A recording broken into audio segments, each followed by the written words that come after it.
केला जाणार आहे। तर बोरिवली पश्चिम येथील झाशी राणी तलावामध्ये 20 वर्षीय मुलाचा बुडून मृत्यू झालाय।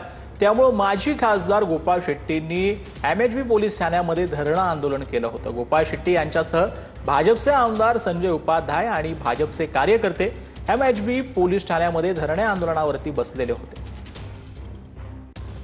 जस्टिस ओकाजी होते, त्यांनी हे मुलं चांगली प्लेग्राऊंड झालेलं ते परत तलाव खोदायला लावला।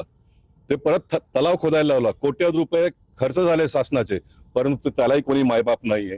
आणि म्हणून किती घाबरायचं, कोणाला घाबरायचं हे आता मला कळत नाहीये। हे मला कळत नाही। मी सर्व उघड करीन। मी बोर्ड त्याचा उद्घाटन जर झालं असं मी तिकडे बोर्ड लावणार होतो। अमुक अमुक तारखेला हे केस झालं, अशा प्रकारचं जजमेंट दिलं। चांगली मुलं खेळत होती। जे रिझर्वेशन तलावचा नव्हता तरी सुद्धा सांगितलं तलाव तुम्ही खोदा। तलाव खोदलं गेलं आणि त्याला आता मायबाप नाहीये आणि अशी माणसं मरतात। न्यायालयाने पण सुद्धा सुओ मोठो ह्याचा कुठेतरी कॉग्निझन्स घ्यायला पाहिजे।